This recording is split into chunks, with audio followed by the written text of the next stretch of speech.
자, 신약 성경이 시작되는 마태복음 1장 1절은 여러분 어떻게 시작되죠? 마태복음 1장 1절 외우고 있죠?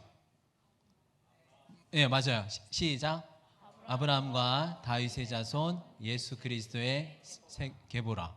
여러분 어떻게 알아요? 나와요? 아, 그렇구나. 네. 예전 개역해 한글에선 계보라, 뭐 세계라 이렇게 표현했었는데요. 자, 예수 그리스도의 역사를 기록하면서 그 근원을 올라가는데 바로 아브라함에서 시작되는 걸 볼 수가 있죠. 단순히 예수님이 아브라함의 자손이라는 그 혈통을 확인하는 것을 넘어서서 조상으로 언급된 이 아브라함이 이스라엘 역사에서 차지하는 비중이 굉장히 큽니다. 그래서 이번 수련을 통해서 우리는 이 아브라함에 대해서 집중 조명을 해보도록 하겠습니다. 여러분, 원래 아브라함은 메소포타미아 지역 갈대아 우르에 살고 있었어요. 그를 불러내어서 지금의 예루살렘 있는 그 지역까지 불러서 살게 하셨죠. 여러분, 이스라엘은 굉장히 작은 나라이지만 아주 중요한 전략적 요충지입니다. 오늘날까지도 중동 분쟁의 핵심이 되죠. 위로는 유럽이 있고 아래는 아프리카가 있으며 오른쪽으로는 중동아시아 대륙이 있어요. 세 개의 큰 대륙이 만나는 교통의 요지에 바로 하나님께서 아브라함을 불러서 살게 하신 겁니다. 그 이유가 뭘까요?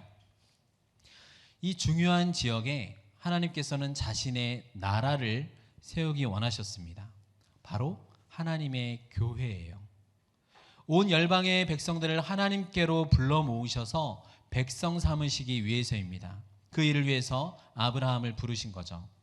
하나님께서 세상을 창조하시고 이제 창세기 12장에 아브라함을 부르시기 전까지 인류에게는 큰 두 번의 실패가 있었습니다. 3장에서 아담의 범죄로 이 세상이 타락했죠. 그리고 죄악이 관영한 세상을 노아의 홍수 심판으로 다시 시작하셨습니다. 그리고 창세기 11장의 바벨탑 사건으로 여전히 인류가 굉장히 악하다라는 사실이 드러났죠. 창세기 1장부터 11장까지 이 저주라는 언급이 5차례가 나옵니다. 뱀의 저주 3장에 나오죠. 그리고 땅의 저주 3장에 또 나오고 4장에 보면 가인의 저주, 그리고 또 5장에 다시 땅의 저주, 9장에 보면 가나안의 저주 이렇게 나옵니다. 그래서 아브라함이 등장하기 전까지 세상의 특징을 한마디로 저주라고 할 수 있어요. 반대로 아브라함의 등장은 어떨까요? 더불어 성경은 복을 강조한다라고 할 수 있습니다. 아브라함의 등장은 이제 세상에 결정적인 변화를 가져와요. 창세기 12장 1절부터 3절까지를 함께 읽겠습니다. 시작. 여호와께서 아브라함에게 이르시되 너는 너의 고향과 친척과 아버지의 집을 떠나 내가 내게 보여줄 땅으로 가라. 내가 너로 큰 민족을 이루고 내게 복을 주어 내 이름을 창대하게 하리니 너는 복이 될지라. 너를 축복하는 자에게는 내가 복을 내리고 너를 저주하는 자에게는 내가 저주하리니 땅의 모든 족속이 너로 말미암아 복을 얻을 것이라 하신지라. 이 세 절의 짧은 내용에서 복이라는 단어도 5차례 나타납니다. 2절에 보니까 복을 주어 복이 될지라. 3절에서 축복하는 자에게 복을 내리고 너로 말미암아 복을 얻을 것이라. 여러분, 그동안의 세상 역사에 있었던 5개의 저주와 오늘 본문의 5개의 복이 대조적으로 나타나요. 하나님께서 아브라함을 통해서 이 죄악과 저주로 가득 찬 세상에 의와 생명, 복을 주시길 원한다는 걸 알 수 있죠. 그래서 하나님께서 주시는 복은 이 세상의 복과는 차원이 다릅니다. 여러분, 중국에서 가장 오래된 기록을 담고 있는 일종의 역사책이라고도 할 수 있는 서경이라는 것에 보면 5복이 나옵니다. 수, 부, 강령, 유호덕, 그 다음 마지막 뭐죠? 고종명. 네, 여러분 알고 있는 것 같아요. 이렇게 5가지거든요. 그 내용은 장수하는 것, 부유한 삶을 사는 것, 건강하고 평안한 것, 덕을 좋아하며 존경하는 삶, 하늘에 부끄럽지 않게 천명을 다하는 것입니다. 여러분, 오복 치약에서 말하는 이 치아의 건강은 실제 오복에는 없어요. 세상이 말하는 복은 우리가 이것들을 다 살펴보면은 사실 개인과 환경에 근거하는 것들입니다. 자신이 원하는 것을 내가 원하는 방식대로 가져야 누리는 거죠. 그게 없으면 나는 불행해 라고 여기는 게 세상 사람들의 행복 기준입니다.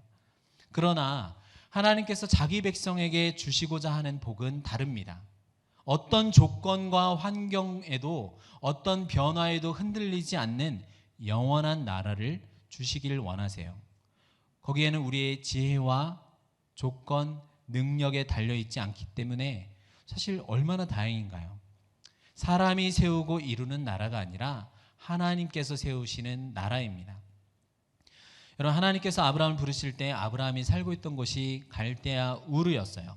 이곳은 지구상에서 가장 찬란하고 번영한 그 중심이었습니다. 당시 수메르 문명의 한 복판이었어요.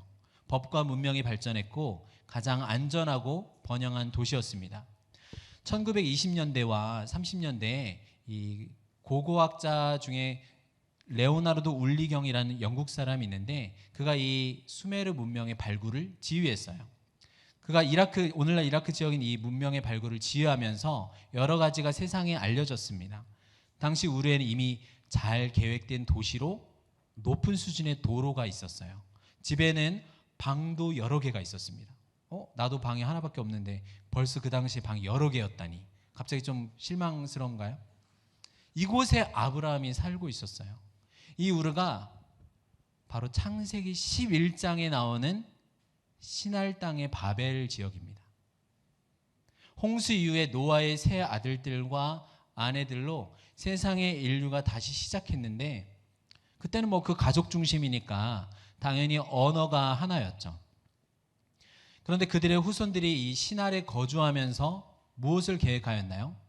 성과 탑을 건설하는 도시 건설, 즉 나중에 성경에 보면 성과 대 이런 완전히 그 성곽을 짓는 나라 건설을 이야기합니다. 물론 건설 자체가 문제는 아니죠. 그러나 그들이 도시를 건설하는 목적과 계획이 사절에 나와요. 우리 이름을 내고 온 세상에 흩어지게 하지 말자라고 합니다. 우리 이름을 내고 이 표현에서 그들의 의도가 드러납니다. 우리 이름을 내자는 말과 이 말은 인간이 자신의 힘과 능력을 통해서 스스로의 명성을 드러낸다는 의미예요. 이것은 하나님의 뜻과 반대입니다. 인생의 본질은 사람을 창조하신 하나님을 믿고 의지하면서 하나님의 능력 안에서 안전을 추구하고 하나님의 영광을 내가 바라보면서 기뻐하는 거예요. 그러나 바벨에서 사람들은 스스로가 주인이 되어서 스스로 내 안전을 추구하기 위해서 성과 대를 쌓고 스스로의 명예를 높이며 살길 원했습니다. 한마디로 그들이 건설하기 원한 세상 나라는 하나님을 향한 반역이라고 할 수 있습니다. 그렇게 하나님께서는 이 같은 상황을 묵과할 수 없으시고 그들의 언어를 혼잡케 하시고 뿔뿔이 흩어지게 하신 거예요. 그런데 여전히 이 지역 주변에 아브라함의 가족들은 살고 있었어요. 이들은 하나님과 하나님의 뜻에 대해서 어떻게 알고 있었을까요? 여호수아 성경 24장 2절에 보면은 여호수아는 이제 창세기에 기록되지 않은 새로운 내용을 소개합니다. 이스라엘 백성들한테 지금 여호수아가 마지막 설교를 하면서 이야기하는데 뭐라고 시작하냐면 너희의 조상 아브라함과 그의 아버지 데라가 다른 신들, 즉 우상을 섬기는 자였더라라고 이야기해요. 바벨이라는 지역에서 그 땅에서 사람들이 하나님과 상관없이 살아갔어요. 그리고 여러 신들을 섬기며 살아갔습니다. 근데 그 모습이 바로 아브라함과 그의 아버지의 모습이었다는 거예요. 아브라함도 하나님의 명령으로 우르를 떠날 때까지 아버지와 그의 형제 나홀처럼 다른 신들을 섬겼습니다. 물론 아브라함이 노아로부터 직계 후손이잖아요. 몇 번째 직계 후손이죠? 맞아요. 10번째입니다. 어떻게 알았지? 아담부터 노아가 10번째, 노아부터 아브라함이 10번째입니다. 직계 후손이니까 하나님을 알고는 있었을 거예요. 그러나 여러분 창세기 족장들 중에서도 보면 야곱이 나중에 베델에 올라갈 때까지 그의 집에 신상들이 있었다라고 성경에 이야기합니다. 아브라함의 경우도 비슷할 수 있어요. 어쩌면 다른 신들도 섬기고 여호와도 섬기고 있었을 수 있습니다. 이런 혼합적인 신앙생활은 사실 엄밀히 이야기하면 아브라함 역시 영적으로 죽어 있었다라는 걸 이야기합니다. 그런 그에게 하나님께서 나타나셨어요. 하나님은 그동안 아브라함이 살고 섬겼던 세상에 많고 많은 다른 신들과 도대체 무엇이 달랐기에 그는 하나님의 명령을 따라서 자신의 고향을 떠날 수 있었을까요? 사도행전 7장 2절 3절을 우리 함께 읽겠습니다. 시작. 스데반이 이르되 여러분 부형들이여 들으소서. 우리 조상 아브라함이 하란에 있기 전 메소포다미아에 있을 때 영광의 하나님이 그에게 보여 이르시되 내 고향과 친척을 떠나 내가 네게 보일 땅으로 가라 하시니. 여러분 스데반 집사에 의해 언급된 이 아브라함의 부르심에 보면 무엇이 특별한가요? 저는 영광의 하나님이라는 단어가 그렇습니다. 창세기에는 설명되지 않았던 아브라함에게 나타나신 하나님을 바로 영광의 하나님이라고 표현합니다. 여러분 영광의 하나님은 어떤 분일까요? 이 영광의 하나님이라는 호칭은 구약 성경에는 딱 한 번밖에 안 나옵니다. 시편 29편 3절이에요. 읽어보겠습니다. 여호와의 소리가 물 위에 있도다. 영광의 하나님이 우레소리를 내시니 여호와는 많은 물 위에 계시도다. 여기도 여호와의 소리가 나오네요. 그리고 영광의 하나님이 우레소리를 내시니 여호와는 많은 물 위에 계시도다. 이 29편 시는 여호와께서 영원토록 세상을 다스리시는 왕이다라는 것에 대해 말합니다. 세상을 창조하시고 다스리시는 전능자예요. 이와 비슷한 내용이 이제 시편 24편인데요. 거기 보면 우리가 찬양으로도 많이 부르는 시거든요. 문들아 머리 들어라 영원한 문들아 들릴지어다. 영광의 왕이 들어가신다라고 합니다. 이 영광의 하나님이라는 호칭은 특별히 나라와 관련이 있어요. 여호와께서 이스라엘 민족의 조상 아브라함에게 나타나셨을 때 영광의 하나님이라는 호칭으로 등장하셨습니다.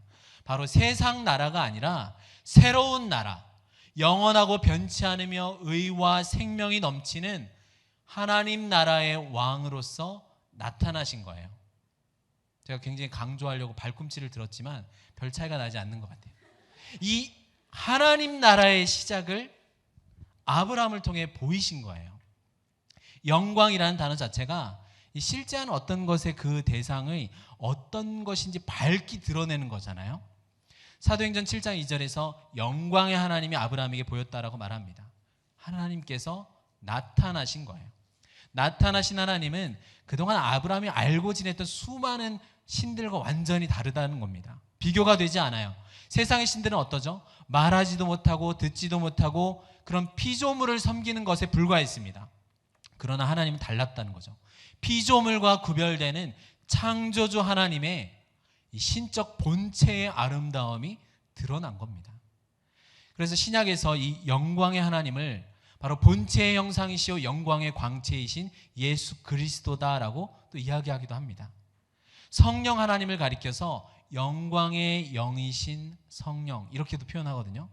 그래서 예수님도 기도하시는 내용 중에 보면 나로 말미암아 이 백성들이 하나님의 영광을 보게 하여 주시옵소서라고 기도하는 내용도 나와요.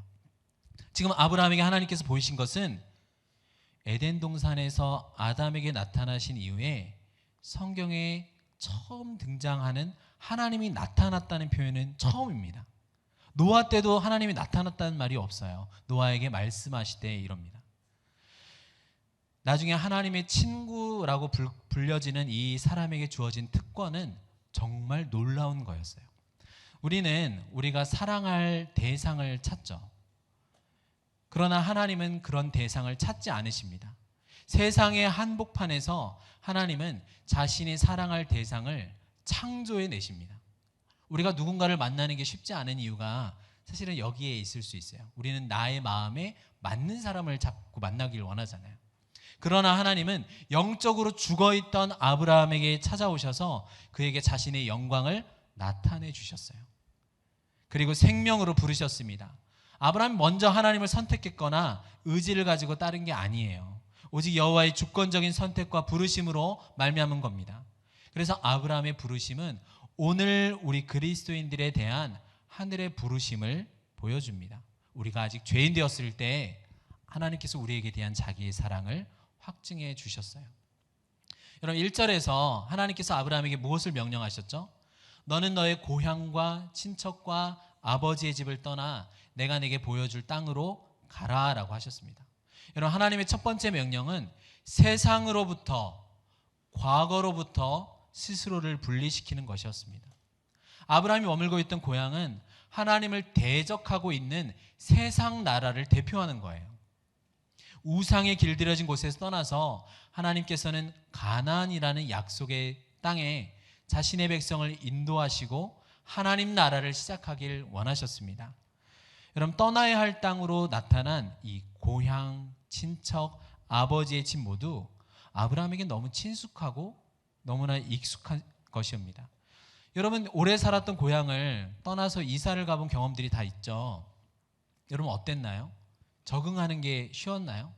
교회 한 번만 사실 옮겨도 새로운 사람들과 만나서 적응하는 게 사실 쉽지는 않습니다. 이미 뭐 매주 보던 사람들이어도 갑자기 수련회 때 낯선 사람이 내 옆에 앉으면 누구지? 라고 생각할 수도 있잖아요. 물론 화장을 많이 안 해서 누구지? 이럴 수도 있지만 우리가 사실 적응한다는 게 쉬운 부분은 아니에요. 이것은 사실 내 삶의 모든 기반이 있고 살아오면서 관계한 사람들을 떠나서 전혀 알 수 없는 곳으로 가라라는 하나님의 명령은 저도 힘들고 아브라함도 우리 모두 사실 순종하기가 쉬운 것은 아닙니다. 이것은 나를 구성하고 있는 모든 것으로부터 분리되는 거예요. 세상으로 규정되어 있던 나를 떠나서 하나님에 의해 정의되는 인간의 본질을 새롭게 붙들어야 했습니다. 친척과 아버지의 집 모두 그의 정신과 영혼을 세상 한복판에 붙잡아두는 것들이었어요. 거기를 떠나야 합니다. 여러분이 떠나야 할 고향과 친척과 아버지의 집은 무엇일까요? 이 말을 오해해서 오늘 전화해가지고 나 엄마 아빠랑 오늘부터 살지 말라고 했어. 누가? 김소리 목사가. 뭔 소리야? 이럴 거잖아요. 그런 뜻 아닙니다. 요한복음 8장에서 예수님께서는 유대인들에게 말씀하실 때 너희가 마귀의 권세 아래 있는 것이 바로 아버지의 집에 속한 것이라고 했어요. 예수님께서 진리를 알면 너희가 자유케 될 거다라고 하니까 유대인들이 이야기하는 거예요. 아니 뭐 우리가 아브라함의 자손으로 지금까지 누구의 종으로 산 적이 없는데 무슨 말하는 거냐 그래요. 그때 예수님은 죄를 범하는 자마다 죄의 종이다. 너희가 아브라함이 너희 아버지라고 말하지만 만약 너희 아버지가 아브라함이었으면 너희도 아브라함과 같이 행했을 것이다. 너희도 그 죄악된 옛 세상을 떠나고 하나님 말씀에 순종했을 것이다 라고 이야기하는 거죠. 하지만 너희는 그렇지 않았다는 거예요. 오히려 너희 진짜 아버지가 행하는 일들을 너희는 아들로서 지금도 하고 있다. 너희 아버지는 바로 마귀다라고 하셨어요. 여러분 거짓된 세상, 거짓 마귀의 집, 이 마귀의 세력을 떠나는 것이 우리 모두에게 중요합니다. 그러나 예수님은 이와 반대예요. 예수님께서는 참 살아계시는 하나님 아버지의 집을 떠나서 이 땅에 오신 아들입니다. 왜 이 땅에 오셔야 했죠? 바로 거짓 아비에게 사로잡혀 있는 우리를 구원하셔서 참된 아버지의 집으로 돌아가게 하시기 위해서입니다. 그런데 고향과 친척과 아버지의 집을 떠나라는 이 명령에 대해 아브라함은 우리는 그동안 그래서 이렇게 떠나서 순종했지 라고 생각하지만 사실은 아브라함은 온전한 순종을 하지 못했어요. 아쉽게도 부분적인 순종을 했습니다. 우리 창세기 11장 31절을 읽어볼까요? 시작. 데라가 그 아들 아브라함과 하란의 아들인 그의 손자 롯과 그의 며느리 아브라함의 아내 사레를 데리고 갈대아인의 우르를 떠나 가나안 땅으로 가고자 하더니 하란에 이르러 거기 거류하였으며. 여러분 아브라함은 고향을 떠나는 요구에 대해서는 순종했습니다. 하지만 나머지 두 요구에 대해서는 실패했어요. 갈대아 우를 떠났지만 아버지와 조카가 함께 했어요. 여러분, 제가 갑자기 생각나는데 성경 넌센스 퀴즈 중에 갑자기 기억이 납니다. 성경 인물 중에 가장 똥침을 잘 맞을 것 같은 인물은 누구인가? 답이 나와요. 데라예요. 제가 이거를 한 20년 전에 들었는데 20년 동안 잊혀지지가 않아요. 여러분도 아마 이번 수련회를 마치고 나면은 한 20년 동안은 기억날 수도 있어요. 데라. 네. 물론 그래서 죽은 건 아니에요. 아브라함의 아버지 데라의 이름의 뜻은 똥침이 아닙니다. 딜레이, 지체란 뜻이에요. 결국 데라와 함께 출발해서 그들은 하란에서 최소한 5년을 머물게 됩니다. 묶였다는 거죠. 하나님의 부르심에 대한 아브라함의 응답은 우리가 창세기 12장만 볼 땐 굉장히 즉각적이고 바로 모든 걸 순종한 것, 믿음의 용사 막 이런 것 같지만 사실 그렇게 부분적이었어요. 여러분 이사야서 51장 2절 읽어볼까요? 시작. 너희의 조상 아브라함과 너희를 낳은 사라를 생각하여 보라. 이는 아브라함이 혼자 있을 때에 내가 그를 부르고 그에게 복을 주어 창성하게 하였느니라. 하나님은 아브라함이 가족들이랑 다 같이 있을 때 불렀나요? 아닙니다. 홀로 있을 때 부르셨어요. 그러다 나중에 데라가 죽고 롯과 결별을 한 후에 순종하게 되었어요. 그때까지 아브라함이 감수해야 할 대가는 꽤 컸음을 우리가 이후의 이야기들을 통해서 더 알 수 있습니다. 그래서 우리는 아브라함의 한 번의 결단, 이런 행동의 믿음이 아니라 아브라함 전생애의 지속적이고 긴 과정으로서의 순종을, 약속의 믿음을, 그 믿음의 내용이 도대체 무엇인지에 주목해야 됩니다. 이것은 우리 역시 오늘 수련의 하루, 특세 어떤 특정했던 날 하루, 아주 급하고 격동적으로 내가 결단하고 울부짖고 막 내 목이 쉴 때까지 막 찬양하고 노래했던 그 순간 만났던 하나님, 물론 굉장히 중요한 겁니다. 그러나 그것이 아니라 우리의 전 인생을 통하여 하나님께 대해서 우리는 알아가야 되고 순종하는 것을 통해서 믿음으로 오늘도 한 걸음씩 뚜벅뚜벅 걸어가야 한다는 것을 우리는 아브라함의 시작부터 알 수 있어요. 여러분 2절을, 오늘 본문 2절을 읽어볼게요. 12장 2절 시작. 내가 너로 큰 민족을 이루고 내게 복을 주어 내 이름을 창대하게 하리니 너는 복이 될지라. 어떤 약속들이 아브라함에게 주어졌나요? 첫 번째, 먼저 내가 너로 큰 민족을 이룰 거라고 하셨습니다. 이것은 그가 떠나왔던 잃어버린 세상에 대한 보상이에요. 아브라함이 속해 있던 나라는 총체적인 우상 숭배에 빠져 있었습니다. 궁극적으로 세상 나라는 하나님의 심판 아래 멸망을 당할 거예요. 그러나 하나님은 아브라함을 끄집어내셔서 큰 민족을 이루실 겁니다. 여기서 민족이라고 번역되는 히브리어 단어는 고이라는 단어인데 사람들뿐만이 아니라 나라라는 뜻을 갖고 있어요. 그래서 너로 큰 나라를 이루겠다라고 약속하셨습니다. 나중에 하나님께서 출애굽기 19장 6절에서 너희는 제사장 나라요 이렇게 이야기하실 때 그때도 고이라는 단어예요. 제사장들의 나라가 되어서 세상으로부터 구별되어서 이스라엘을 삼았다라고 선언하셨죠. 그리고 여호수아 3장 17절에서 온 이스라엘이 마른 땅으로 요단을 건넜다라고 할 때 온 이스라엘이라고 써 있지만 사실 히브리어로 보면은 온 고이, 온 나라가 요단을 건넜다라고 표현합니다. 이 세상 나라의 한복판에 이스라엘 백성이 건너는 걸 뭐라고 하냐면 하나님의 나라가, 온 나라가 건넜다라고 표현하는 거예요. 하나님 나라가 세상을 뚫고 진격하는 겁니다. 지금도 자녀가 단 한 명도 없는 아브라함에게 너로 나라를 이룰 정도로 많은 자손을 주실 것이라 약속하는 거죠. 또 하나는 내게 복을 줄 거라는 선언이었습니다. 저주의 세상을 떠나서 복을 받는 인생입니다. 심판이 아니라 구원이에요. 그리고 내 이름을 창대하게 하리라 라는 축복입니다. 하나님은 아브라함을 이스라엘이라는 새로운 집의 머리로 삼으시고 그의 이름이 세상에 알려지도록 공경받도록 만드실 겁니다. 여러분 실제 아브라함은 고대 역사에서 지금까지도 굉장히 유명한 인물이에요. 여러분 통계를 보면은 전 세계 인구의 50% 이상이 아브라함이 자기의 조상이라고 주장합니다. 유대인들에게는 육체적인 조상이죠. 이슬람 사람들도 하나님과 아브라함을 계승하는 이 적통을 이삭이 아니라 이스마엘입니다. 왜 첫째 장자라고 여긴다는 거죠. 이스마엘을 통해서 이슬람교가 생겨나잖아요. 기독교인들은 또 어떻습니까? 당연히 믿음의 조상으로 아브라함을 존경합니다. 그래서 어떤 면에서 보면은 예수님보다 더 유명한 인물이 사실 아브라함이에요. 정말 하나님께서는 그의 이름을 창대하게 하리라라는 약속을 이루셨습니다.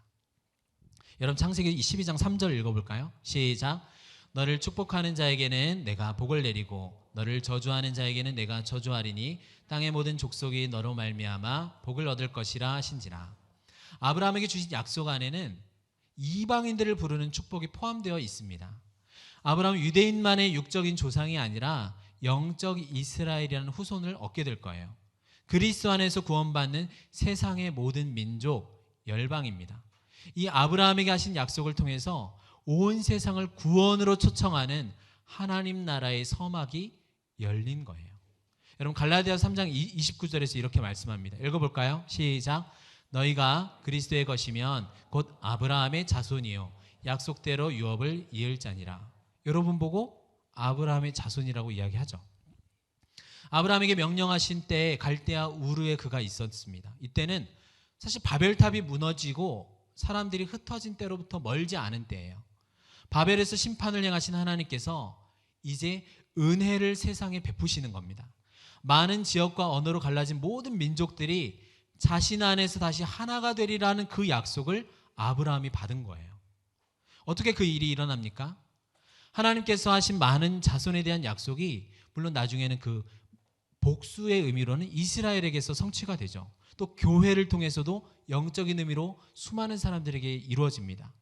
그러나 단수로서의 이 씨, 후손의 의미는 결국 우리가 이미 잘 알고 있듯이 그리스도를 통해서 드러납니다. 예수 그리스도를 통해서 모든 민족들이 하나가 되게 할 거예요. 여러분 오순절날 성령께서 영광의 하나님으로 나타나셨을 때 어떤 일이 일어났죠? 바벨에서는 하나의 언어였던 것이 수많은 각종 언어로 흩어졌잖아요. 그러면 여러분 오순절날 성령이 왔을 때 여러분 어떤 기대를 할 수 있겠어요? 드디어 나 영어 공부 안 해도 되겠네. 나 불어, 여러분 아랍어 이런 거 원래도 공부 안 하지만 이런 거 공부 안 해도 되겠네라고 생각할 수 있잖아요. 오순절날. 근데 오순절날 성령이 오셨을 때 각 모든 민족의 언어를 하나의 언어로 바꾸셨나요? 아닙니다. 그럼 어떤 일을 행하셨죠?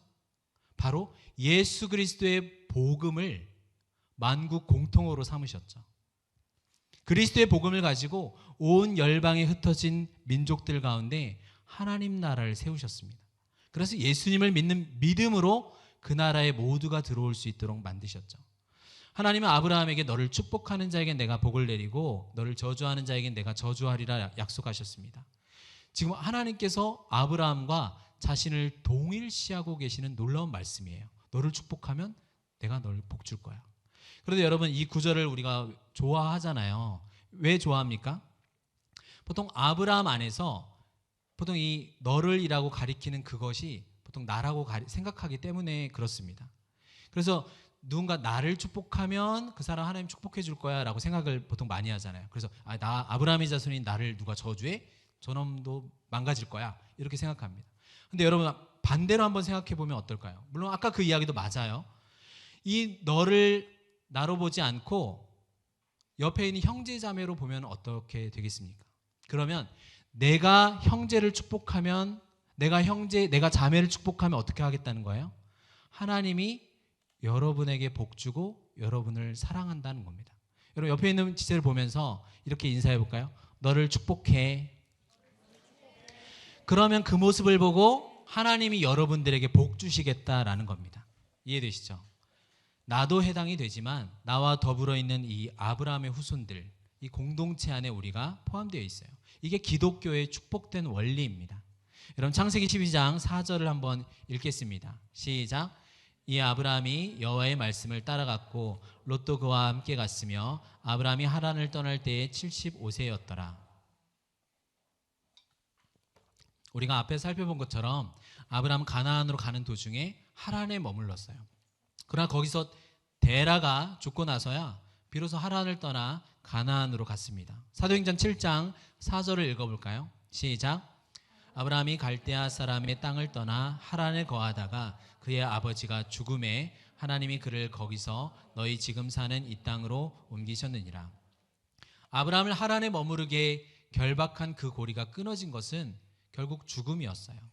이것은 우리도 마찬가지입니다.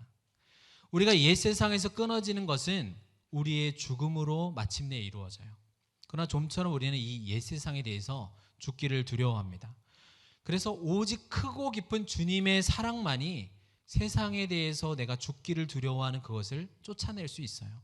그래서 여러분, 우리는 하나님이 얼마나 좋은 분인지 우리가 알아야 세상을 이길 수가 있습니다. 아브라함이 이제 가나안 땅 세겜에 도착하자마자 하나님께서 다시 나타나셨습니다. 처음에 아브라함은 목적지가 어딘지도 모른 채 떠났어요. 그래서 아브라함의 여정은 자신의 계획이 아니라 그때그때 인도하시는 대로 순종할 뿐이었습니다. 아니, 이런 거 보면 뭐 믿음이 이렇게 맹목적인가? 묻지도 따지지도 말고 되는 대로 그냥 떠밀려 가는 것인가? 질문할 수 있습니다. 하지만 비록 아브라함이 목적지에 대해서 확실히 알지 못한 채 하나님의 인도하심에 순종한 건 사실이지만, 그렇다고 해서 이 믿음과 순종이 맹목적인 건 아니에요. 아브라함의 믿음의 대상은 확실한 여정이나 일정이 아니라 언제 어떻게 그 약속을 이루실지 모르지만 진실하시고 변함없으신 전능한 하나님 자신이었어요. 처음부터 젖과 꿀이 흐르는 비옥한 땅을 바라본 게 아닙니다. 그는 약속하신 것을 반드시 이루실 영광의 하나님을 신뢰하고 의지한 것입니다. 그러면 우리가 바라보아야 할 이 약속의 땅은 어디일까요? 단지 취업과 결혼, 물질, 여러 성공 이런 게 아닙니다. 바벨의 심판처럼 영적으로 죽어있던 자, 부패한 죄인으로 태어나 죽을 수밖에 없었던 죄인을 건지셔서 오늘 나와 함께하길 원하시고 너와 함께 이루길 원한다는 그 하나님 나라를 소망하는 것이 약속의 땅에 머무는 거예요. 은혜와 사랑으로 나를 다스리시는 하나님의 사랑과 동행하는 나라입니다. 여러분, 이제 세겜에 도착하자마자 하나님은 이 땅을 너와 너의 자손에게 주겠다라고 하십니다. 이렇게 단계적으로 아브라함을 인도하고 계세요. 영광의 하나님은 아브라함을 먼저 그가 속한 세상으로부터 분리하셨고, 이제 두 번째 나타나셔서 하나님은 아브라함과 교제하기를 원하셨습니다. 그 결과 아브라함 지역을 옮길 때마다 제단을 쌓았어요. 여호와의 이름을 불렀습니다. 아브라함은 우르와 하란에 있을 때부터 하나님을 위한 제단을 쌓았던 건 아니에요. 거기에는 이방신을 위한 신전들은 있었죠. 이제 세상으로부터 실제적인 분리가 이루어지고 나서야 하나님과의 교제가 가능해졌습니다. 여러분, 사랑하는 여러분, 하나님과의 뜨거운 교제를 여러분 원하십니까?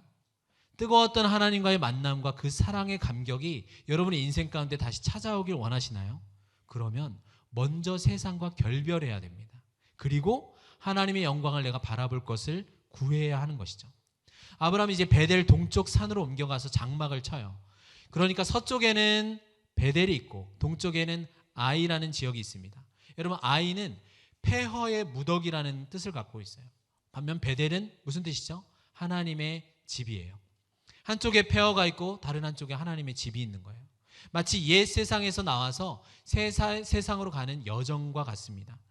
옛 세상과 분리된 가운데 하나님과 동행하는 아브라함의 인생길이에요. 장막을 치고 제단을 쌓았습니다. 여러분, 장막을 친다는 것은 이 땅을 순례자와 나그네로 살아가는 걸 의미해요. 여러분, 순례자는 여행자가 아니에요. 우리가 여행을 가면 어떻습니까? 내 돈을 내고 간 거잖아요. 그래서 우리는 여행자는 어디 갈 때마다 요구를 하게 됩니다. 왜냐하면 어디 식당을 가고 어디 호텔을 가고 이거 좀 불편하면 요구를 하잖아요. 그러나 순례자는 주어진 모든 조건과 환경에 굴하지 않고 요구하는 것이 아니라 감사합니다. 아, 내가 이렇게 살아가는 것이 감사한 것이지. 나의 삶에 감사가 없다면 여러분은 순례자인지 여행자인지를 한번 돌아볼 필요가 있습니다. 아브라함이 제단을 쌓으면서 하나님을 의지하는 것은 이 나그네 인생 가운데 나와 동행하고 계신 예배하는 자였다라는 걸 가리키고 있어요. 여러분, 이 순서도 잘 보세요. 하나님이 받으실 만한 예배가 되려면 우리는 먼저 이 땅에서 나그네 순례자가 돼야 됩니다. 그래야 하나님께서 우리에게 주실 영원한 도성을 믿음으로 바라볼 수 있어요. 누가 하나님의 약속을 가진 백성입니까? 예배를 통해서 하나님을 만나는 자들이 하나님과 삶 가운데도 동행하는 자들이에요. 그런데 얼마 지나지 않아서 이 아브라함이 두 번째 잘못이 드러납니다. 처음에는 부분적인 순종이었어요. 두 번째는 어떤 거냐면 그가 이제 가나안을 떠나서 점점 남방으로 내려갑니다. 결국 애굽으로 내려가게 되었어요. 왜 애굽으로 내려갔죠? 그가 머물고 있던 땅에 기근이 찾아왔어요. 그러면서 여러분 성경에 지금 처음으로 애굽이 등장해요. 이후 성경에 나오는 모든 애굽에 대한 내용은 공통되게 하나님의 백성을 넘어지게 하는 세상과 육체의 힘을 상징합니다. 이사야 31장 1절을 우리 한번 같이 읽어볼게요. 시작. 도움을 구하러 애굽으로 내려가는 자들은 화 있을진저 그들은 말을 의지하며 병거의 많음과 마병의 심히 강함을 의지하고 이스라엘의 거룩하신 이를 앙모하지 아니하며 여호와를 구하지 아니하나니. 여러분 약속의 땅에 기근이 임했다? 사실은 있을 수 없는 일이잖아요. 그렇다면 기근이 임한 건 도대체 왜일까요? 아브라함의 믿음을 시험하기 위한 거죠. 그러나 이 시험을 통해서 아브라함이 어떤 유익을 얻으려기보다는 대부분의 사람들처럼 이 어려움에서 바로 벗어나기를 원했습니다. 아브라함이 하나님과 의논했다라는 말이 성경에 없어요. 우리는 보통 영원 이런 문제와 관련된 거는 하나님과 항상 이야기를 합니다. 하나님 신뢰하죠. 하지만 일상의 문제에 관련해서는 하나님께 나아가서 하나님을 신뢰하기보다는 가장 먼저 나의 가까운 가족이나 친구 그리고 직장, 내 관계와 지혜와 내 노력들을 더 신뢰하고 충분히 애를 써봅니다. 그러다가 결국 내 힘으로 안 되면 그제서야 하나님을 찾고는 하죠. 여러분 갈대아 우르엘을 떠나서 가나안까지 하나님의 말씀에 순종하여 움직인 그 한 사람이 있었어요. 그러나 그가 기근이 들자 하나님을 신뢰하는 것을 두려워했습니다. 그가 하나님을 의지하고 살아가는 일에 실패했어요. 그래서 자연스럽게 이웃을 사랑하는 일에도 실패합니다. 애굽에 내려가자 아내 사레를 나의 누이라고 속였어요. 물론 완전한 거짓말은 아닙니다. 왜냐하면 실제 혈육이고 이복 동생이에요. 그러나 아브라함은 사랑하는 아내의 명예를 완전히 땅에 실추시키면서 원했던 건 뭘까요? 자기 생명인 거예요. 나의 생명을 지키기 위해서 아내도 아내라고 이야기하지 않는 거죠. 얼마나 비겁합니까? 그러나 하나님께서는 아브라함을 부르신 그 원대한 계획이 좌절되도록 만들지 않으세요. 결정적인 순간에 개입하셔서 하나님은 아브라함을 그의 가족을 구원해 내십니다. 마찬가지예요. 우리는 하나님의 오래 참으심을 날마다 경험하면서 살아가고 있어요. 아브라함뿐만이 아니라 우리의 실패에도 하나님께서는 우리가 때로 하나님을 떠나 있을 때조차 하나님은 크신 인내와 은혜로 우리를 대해 주십니다. 하나님께서 한 번 자녀로 부르신 백성은 때로 실수할지라도 끝까지 구원해 내세요. 그래서 여러분 우리는 시험이 닥쳤을 때 이제는 나를 의지하지 않고 사람, 환경을 의지하는 것이 아니라 하나님의 신실하심을 바라보도록 우리는 해야 되는 거죠. 여러분 이제 애굽으로 내려간 결과가 나타난 내용이 창세기 13장입니다. 이제 13장이네요. 오전 설교 때 16장까지 해야 되는데 빨리 해볼게요. 10분 안에. 아니면 멈추고 우리 이따 GBS 좀 늦게 하면 되잖아요. 네. 자, 13장 1절부터 4절까지 한번 같이 읽어보겠습니다. 시작.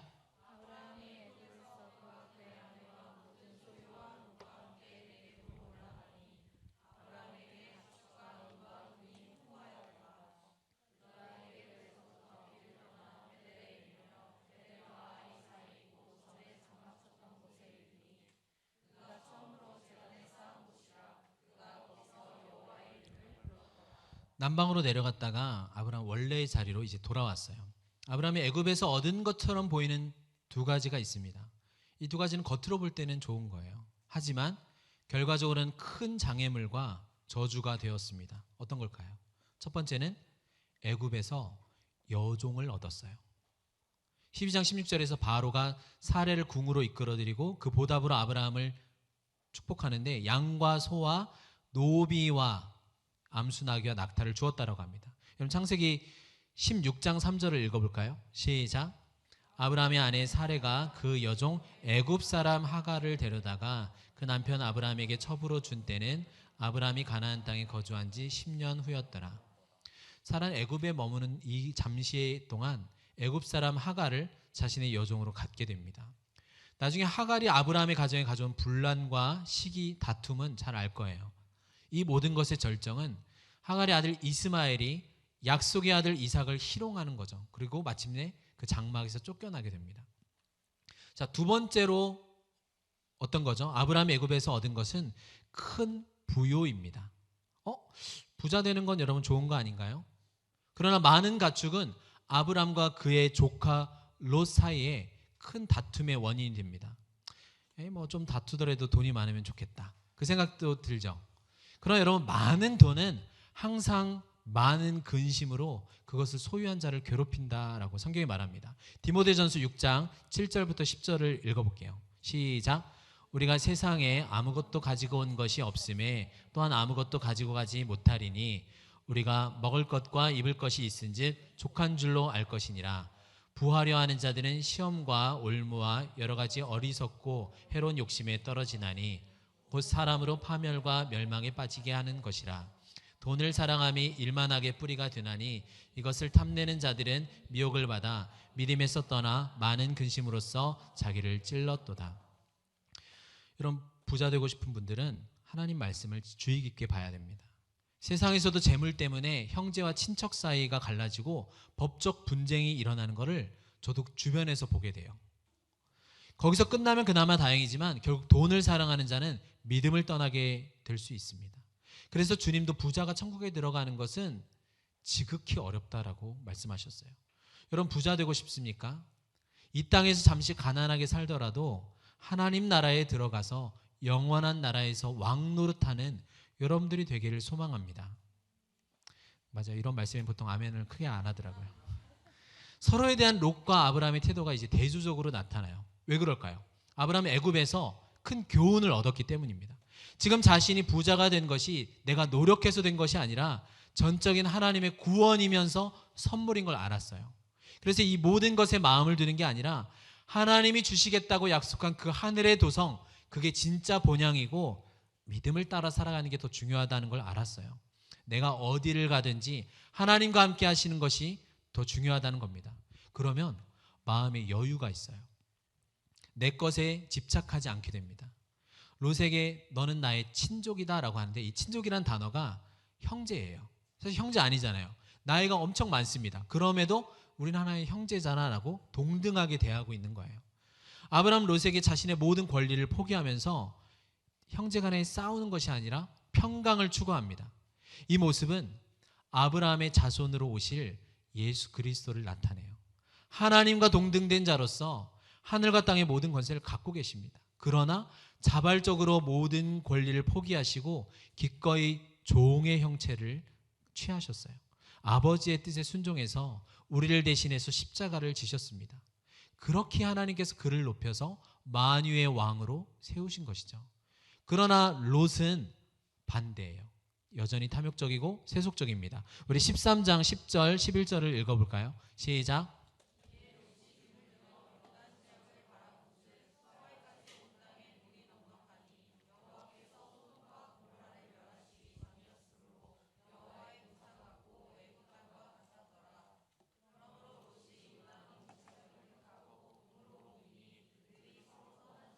롯이 눈을 들어 요단을 바라보았어요.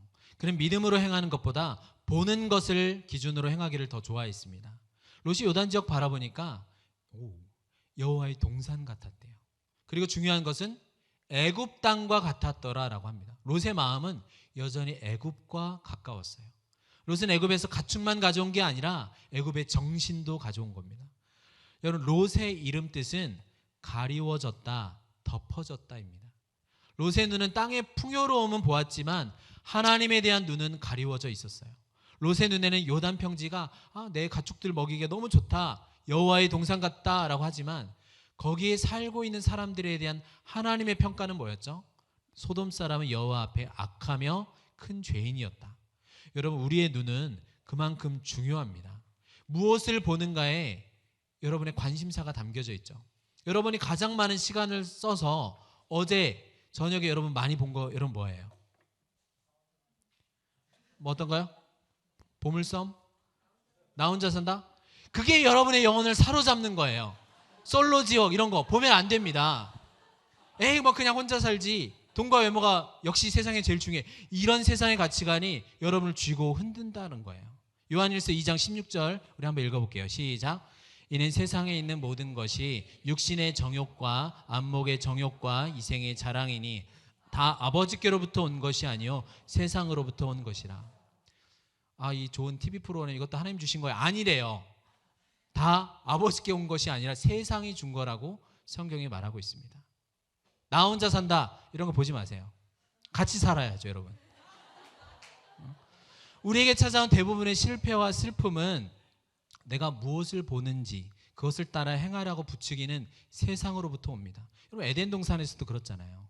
아담과 하와가 보암직도 하고 먹음직도 하니까 하나님 말씀에 순종하지 않고 보고 탐냈습니다.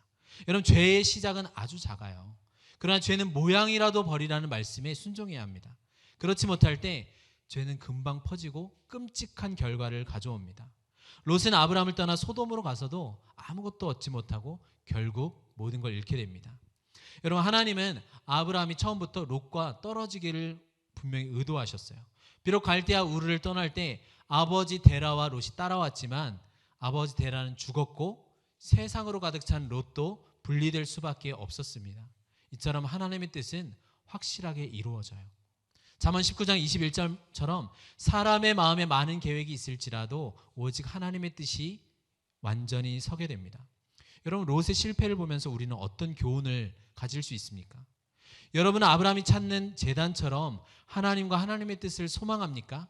아니면 롯이 바라본 것처럼 세상의 일시적인 유익을 구합니까? 롯은 결국 땅에 속한 것을 집중하면서 이 땅에 내 육체를 심어 썩는 것을 거두게 되었습니다. 그러나 우리는 하늘에 속한 것을 심기 위해서 오늘 어떤 선택과 노력을 하고 있습니까? 수련회에 온 것만 해도 잘하신 거예요. 마침내 롯이 떠나자 드디어 아브라함이 홀로 되었어요. 그때가 바로 하나님이 기다리시던 때입니다. 창세기 13장 14절 15절을 읽어볼까요? 시작.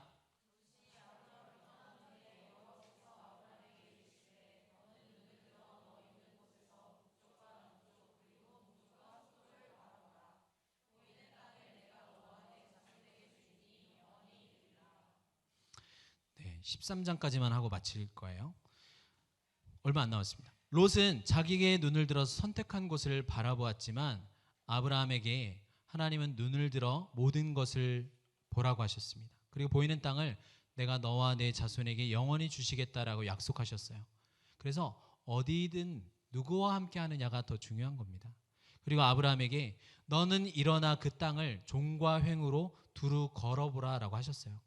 아브라함은 믿음으로 이미 자기가 보고 걸은 그 땅이 자신의 것이 된 것처럼 행동해야 했습니다. 우리도 이렇게 행동해야 돼요. 믿음은 실천하는 겁니다. 하나님의 약속을 믿으면 나의 태도와 말과 행동이 달라져야 된다는 거죠. 여러분 창세기 14장을 보면은 여러 왕들이 벌인 전쟁들 이야기합니다. 왕들 이름 우리가 다 알 필요 없을 것 같아요. 그러나 그 전쟁의 결과 소돔에 살던 롯이 사로잡혔어요. 그때 아브라함이 아이고 그놈 쌤통이다 뿌린 대로 거두었네 이러지 않았어요. 오히려 모른 척하지 않고 즉시 롯을 돕기 위해서 집에서 길리고 훈련한 병사들을 거느리고 기습적으로 전투를 했습니다. 그 결과 빼앗긴 재물과 롯 그의 부녀와 친척을 다 찾아왔어요. 그런데 이때 전쟁에서 승리하고 돌아오는 아브라함을 만나러 두 명의 왕이 찾아왔습니다. 한 명은 어느 나라 왕이죠? 우크라이나 아니죠? 미국 러시아 아니죠? 맞아요. 소돔 왕. 그리고 다른 한 명은 아주 신비한 인물인 살렘 왕 멜기세덱입니다. 여러분 먼저 멜기세덱을 살펴보면은 히브리서 7장에서 그를 가리켜서 의의 왕, 평강의 왕, 살렘 왕, 지극히 높으신 하나님의 제사장이요 시작한 날과 생명과 끝이 없이 영원하며 마치 하나님의 아들과 같다라고 소개합니다. 매우 놀라운 인물이에요. 여러분, 멜기세덱이 그냥 빈손으로 나오지 않고 어떤 걸 들고 나왔어요. 손에. 무엇이죠? 떡과 포도주입니다. 여러분, 사실 전쟁에서 이기고 온 아브라함을 축하하기 위해서 온 거라면 굳이 떡과 포도주를 가져올 필요가 있을까요? 막걸리나 돼지고기 두부 김치, 그런 두루치기 같은 거, 그런 게 더 좋지 않을까요? 어울릴 것 같습니다. 그런 게. 그러나 멜기세덱은 하나님의 제사장으로서 아브라함에게 떡과 포도주를 베풀었어요. 이것은 그가 하나님의 제사장의 직무를 맡고 있다는 점에서 백성들의 죄를 속하는 속죄 사역을 가지고 있다는 걸 알려줍니다. 여러분, 떡과 포도주는 우리가 잘 알고 있듯이 그리스도께서 십자가에서 죄인을 위하여 찢기신 살과 흘리신 피를 의미합니다. 이런 점에서 멜기세덱은 앞으로 구약 역사 가운데 앞으로 오시게 될 예수 그리스도와 그가 이루실 속죄 사역을 미리 강력하게 보여주는 인물입니다. 그런데 그는 왕이면서 동시에 제사장이었어요. 여러분, 멜기세덱 안에는 왕직과 제사장직이 결합되어 있습니다. 또한 호칭 안에도 두 가지 의미가 있어요. 살렘 왕은, 살렘 무슨 뜻일까요? 평강의, 솔로몬이라는 단어가 여기서 나오거든요. 평강의 왕입니다. 또 의의 왕이라고 소개했어요. 살렘 왕이면서 의의 왕, 이 히브리서에 나옵니다. 의와 평강이 서로 입을 맞추는 복된 결과는 우리 예수님의 십자가 사역을 통해서 온전히 이루어질 거예요. 그래서 예수님은 이 멜기세덱의 반차를 따른 대제사장이다라고 히브리서에서 말합니다. 왜 그렇죠? 여러분, 율법에는 나중에 보면은 왕직과 제사장직을 엄격하게 구분해요. 원래 이스라엘 왕은 어느 지파에서만 나오죠? 유다 지파에서만 나옵니다. 메시아이신 예수님이라고 이야기할 때, 아, 예수님이 우리의 왕이구나, 이 왕인 사실은 예수님께서 유다 지파에서 태어난 것으로 충분히 이해가 갑니다. 그러나 제사장은 어느 지파에서 태어나죠? 아론을 통해서 레위 지파에서만 나와요. 그렇게 하나님 약속해 주시거든요. 이스라엘인 초대 왕이었던 사울이 사무엘 선지자를 기다리지 않고 그가 번제를 스스로 드렸기 때문에 그가 폐위된 결정적인 이유거든요. 우리 예수님은 유다 지파로부터 태어나셨어요.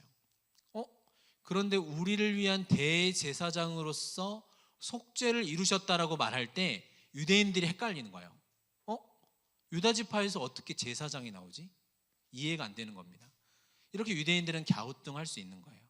그래서 주님께서 우리의 대제사장이 되신 모형을 이미 성경에 주어졌다라는 거예요. 그게 바로 멜기세덱이었다는 겁니다.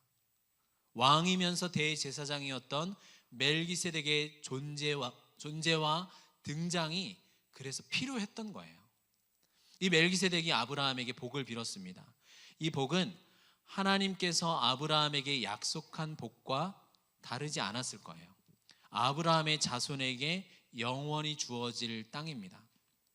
궁극적으로 아브라함의 후손으로 오실 그리스도로 말미암아 주어질 영원한 생명과 자녀된 자에게 임할 하나님 나라를 의미하는 거예요. 지금 아브라함과 멜기세덱 이 둘 사이에 무슨 대화가 오고 갔을지는 모르지만 아브라함이 이 전쟁 직전에 이미 우리가 성경을 다 찾아보진 않았지만 약속으로 받은 그의 자손에 대해서, 그리고 그 자손이 차지할 영원한 땅에 대해서 매우 구체적인 지식이 서로 오고 갔을 거를 유추할 수가 있어요. 그리고 두 번째 인물, 소돔 왕이 아브라함에게 제안을 합니다. 여러분 14장 21절을 한번 읽어볼게요. 시작. 소돔 왕이 아브라함에게 이르되 사람은 내게 보내고 물품은 내가 가지라. 여러분, 세상이 여러분에게, 하나님의 자녀들에게 무언가를 주겠다라고 제안을 할 때 반드시 경계해야 합니다. 왜냐하면 그것은 우리를 속박하기 위해서 하는 제안이기 때문에 그래요. 이 소돔 왕의 제안에서 우리는 마귀의 관계를 발견할 수 있어요. 마치 마귀가 예수님께 내가 천하 만국을 줄 테니까 나에게 절하라 라고 요구하는 것과 같습니다.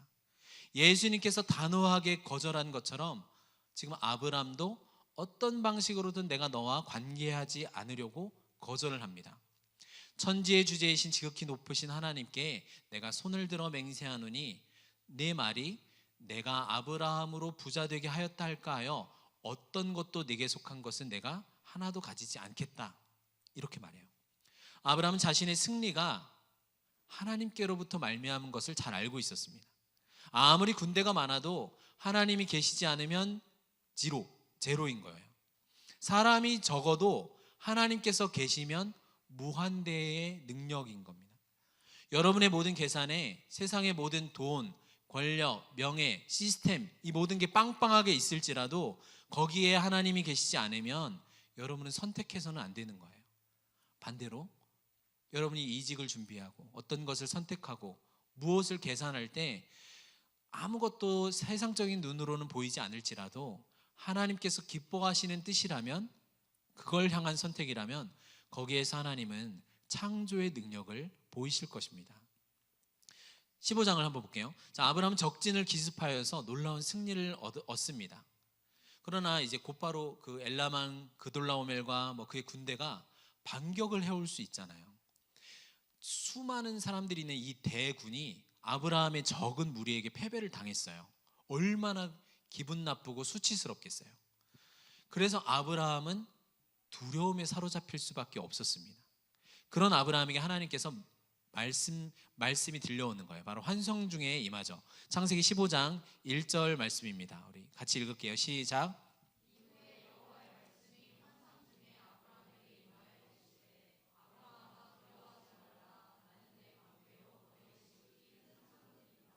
소돔 왕의 제안을 거절한 아브라함에게 하나님은 그래, 너의 선택의 결과가 무엇인지 알려주겠다는 거예요. 내가 너의 방패요, 상급이요, 기업이다 라고 이야기하십니다. 나중에 아브라함이 내가 왜 그때 소돔 왕의 제안을 거절했지? 하면서 막 자다가 이불킥 할 필요가 없는 거예요. 하나님은 그것보다 훨씬 더 큰 것을 주시는 분입니다. 하나님 자신이 바로 너의 방패요, 상급이 되신다는 거예요. 여기에 나타나는 원리가 있습니다. 이 시대의 그리스도인들은 세상의 호의를 받아들이기 때문에 더 크고 많은 것을 잃어버릴 때가 있어요. 오히려 우리는 세상의 것을 거절하고 나그네와 순례자 이방인으로 살아갈 때 하나님께서 우리의 모든 것을 책임져 주신다라고 약속하십니다. 실제로 그렇게 행하시고요. 너의 상급이라는 말은 기업이거든요. 그 말을 듣자마자 아브라함은 자기 자식이 없다는 걸 떠올렸어요. 왜냐하면 아들이 있어야 이제 기업이라는 게 세워지고 유지가 되잖아요. 그러나 나는 아들이 없는데 그럼 기업도 없다라는 것으로 생각했기 때문에 물어보는 거죠. 그래서 아브라함은 하나님, 내게 무엇을 주시렵니까? 나는 자식이 없는데 나의 상속자는 이 다메섹 사람 엘리에셀 뿐입니다 라고 말하죠. 아브라함은 자기 생각에 대안을 떠올린 거예요. 그러나 하나님께서는 너의 몸에서 날 자가 너의 상속자가 될 것이다 라고 분명하게 확인시켜 줍니다. 근데 아브라함 스스로 자기 상황과 조건을 보면 말이 안 되죠. 이미 갈대아 우르에서 거할 때부터, 여러분 나중에 성경이 있으면 창세기 11장 30절을 보면은 사레는 임신하지 못함으로 자식이 없었더라 라고 분명하게 나와요. 그런데 내 몸에서 날 자라니요. 아브라함은 자신의 상황과 조건을 보면 안 되지만 모든 것을 역사하실 수 있는 하나님의 존재와 능력을 믿게 되었어요. 그분이 말씀하셨으면 이루어질 겁니다. 말씀으로 충분한 거예요. 말씀으로 세상을 창조하신 영광의 하나님이세요. 그래서 자신에게 주신 약속도 믿었고 약속의 자손이 태어날 것을 믿었습니다. 이 믿음의 내용이 바로 후손에 대한 것. 이 후손은 히브리어로 씨라고 하는 자식이라는 뜻이에요. 이 씨에 대한 것을 믿었어요. 복의 근원이 되고 땅의 모든 민족이 복을 얻게 될 대상이 바로 자신에게 주어질 후손을 통해 이루어질 거였습니다. 아브라함 그런 하나님의 말씀을 믿었어요. 그러자 하나님께서 그의 믿음을 의로 여겨주셨습니다. 아브라함이 이미 갈대아 우르를 떠날 때 믿음으로 떠났어요. 하지만 그의 믿음을 의로 여기시는 때는 바로 여기 창세기 15장에서 드러나게 하기를 기뻐하셨습니다. 그 이유가 무엇일까요? 바로 아브라함의 믿음이 약속의 후손과 관련하여 연결되기 때문입니다. 이 약속의 후손이 바로 예수 그리스도세요. 아직 아브라함에게는 희미하게 알려지고 있지만 그 점점 아브라함의 믿음이 더욱 구체화되고 뚜렷하게 될 거예요. 여러분 저녁에는 더 자세하게 살펴볼 겁니다. 우리도 마찬가지죠. 우리 일상에서 우리가 하나님을 믿고 있잖아요. 하지만 여러분 그렇다고 해서 여러분에게 그 믿음이 의롭다 여겨지는 믿음은 아닙니다. 왜 그렇죠?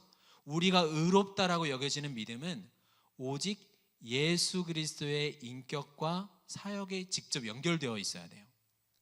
그 복음을 믿을 때 우리가 죄에서 자유케 되고 의를 선물로 받는 겁니다.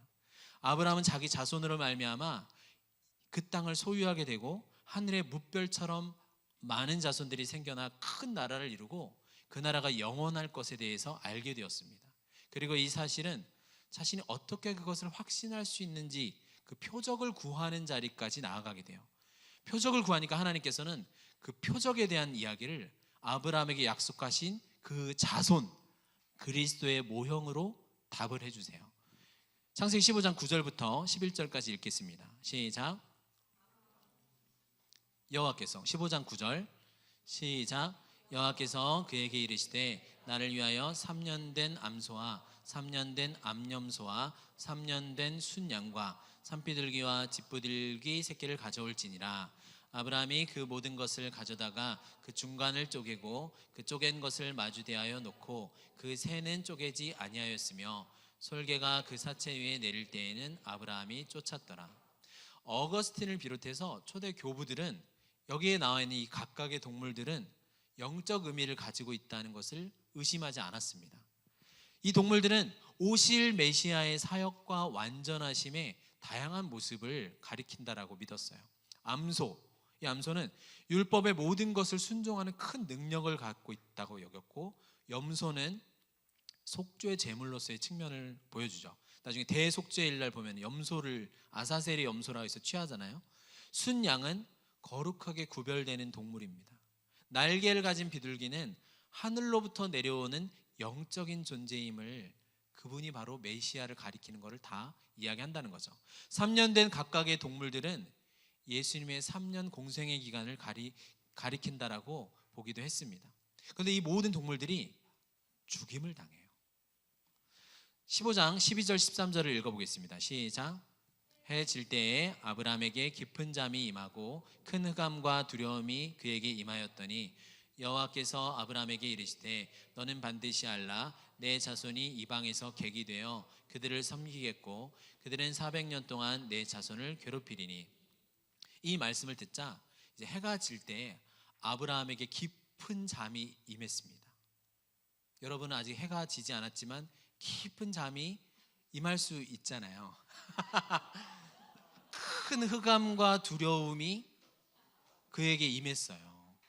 그리고 하나님은 너의 자손이 이방에서 객이 되어 그들을 섬기겠고 그들은 400년 동안 내 자손을 괴롭힐 거다 이야기하셨습니다. 보이는 세계에 지금 속해 있던 아브라함이 이제 보이지 않는 세계와 역사를 다스리시는 하나님의 계시를 만나게 돼요. 그때 찾아오는 떨림과 놀라움이 당연한 거예요.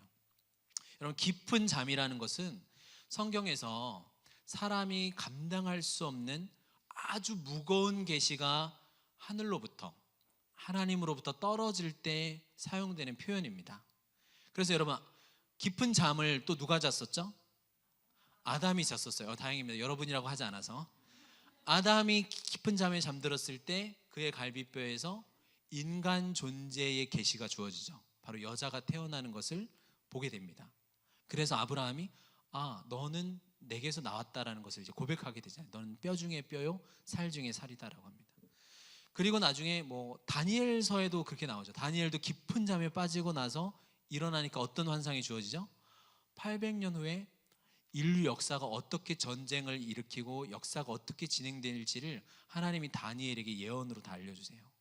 그것과 동일한 일들이 나중에 변화산에서도 일어나죠. 예수 그리스도의 영광스러운 부활의 장면을 깊은 잠을 일어난 제자들에게 보여주십니다. 지금 아브람도 마찬가지예요. 자신의 후손들이 고난을 통과한 후에 약속의 땅을 유업으로 소유하게 될 그 먼 미래에 대한 것을 알게 되었어요. 하나님께서 그들에게 예비한 땅을 얻기 위해서는 먼저 고난의 풀무를 통과해야 했습니다. 그것을 먼저 깊은 잠과 큰 흑암과 두려움을 그 잠깐의 고통으로 아브라함이 맛본 거예요. 이를테면 죽음 속으로 들어가고 그 후에 하나님의 구원으로 임하게 된다는 것을 알게 되었습니다. 우리 예수님도 마찬가지입니다. 먼저 고난이 있었고 영광이 뒤따르게 되는 거죠. 이 순서를 우리가 기억해야 됩니다. 13절부터 16절까지 우리 한번 같이 읽어볼게요. 시작.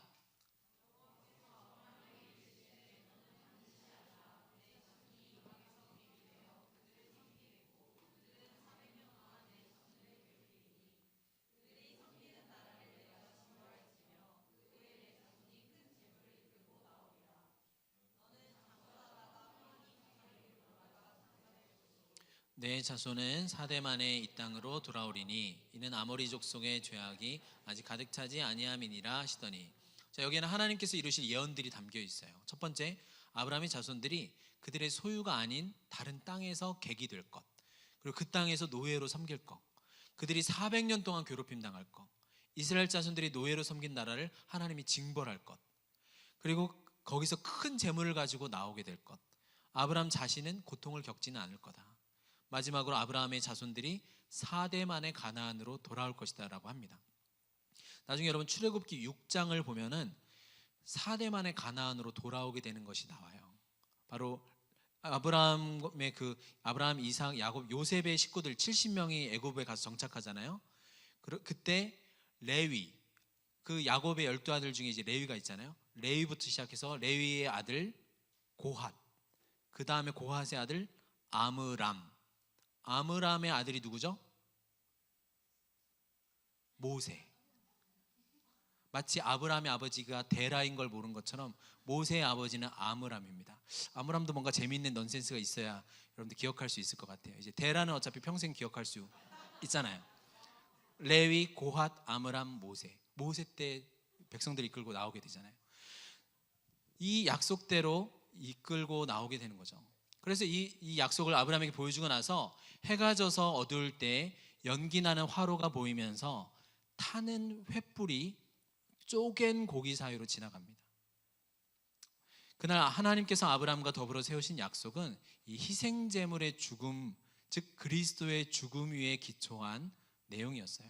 이것은 멀리 보이는 약속의 땅과 관련되어 있는 아주 절대적인 언약입니다. 자, 창세기 15장 18절을 읽어볼게요. 시작. 그날에 여호와께서 아브람과 더불어 언약을 세워 이르시되 내가 이 땅을 애굽 땅에서 그 큰 강 유브라데까지 내 자손에게 주노니. 그 창세기 13장 15절을 한번 그냥 화면으로만 보면은 여기서 보이는 땅을 너와 내 자손에게 주리니 영원히 이르리라, 이건 미래형입니다. 근데 우리가 조금 전에 읽은 15장 18절에서는 내가 이 땅을 애굽 강에서부터 큰 강 유브라데까지 내 자손에게 주노니, 이 말은 원문에 보면은 완료 형태예요. 왜냐하면 지금 희생제물이 드려졌고 피가 흘려지고 값이 치러져서 그 땅을 너희가 얻게 되었다라는 완료로 주어졌다라고 이야기를 하는 겁니다. 그리고 이 15장의 이 약속의 땅 경계도 굉장히 흥미로워요. 애굽 강에서부터 유브라데 강은 에덴 동산에 나타난 그 4개의 강을 연상케 하거든요. 하나님께서 아브라함과의 언약을 통해서 마치 제2의 에덴 동산과 같이 하나님께서 함께 있고 다스리는 그 땅에 너희가 들어가게 될 것이다 라는 겁니다. 자, 우리가 지금까지 살펴본 내용은 하나님께서 자신의 나라를 세우시겠다라는 하나님의 선포로 시작되었어요. 그 나라를 하나님께서 아브라함에게 지시한 가나안 땅에 세우실 것을 말씀하셨습니다. 여러 위기 상황이 있었죠. 많은 후손, 땅의 선물, 모든 족속에게 임할 복이 아브라함의 선택과 순종에 의해서 위험에 처하기도 했습니다. 그러나 하나님의 약속은 실패하지 않아요. 하나님께서만이 자신의 약속을 이루실 수 있다는 것을 우리에게 보여주고 있어요. 인간의 실패가 하나님을 방해하지 못합니다. 여러분의 부족함과 연약함이 여러분에게 임할 하나님의 복을 막지 못합니다. 할렐루야. 약속이 이루어지기 전까지는 전적으로 하나님의 신실하심과 능력에 달려 있어요. 하나님 나라는 그렇게 아브라함을 통해서 이 땅에 시작되었습니다. 저녁에 이어서 이 하나님 나라의 서막에 더 자세히 살펴보도록 하겠습니다.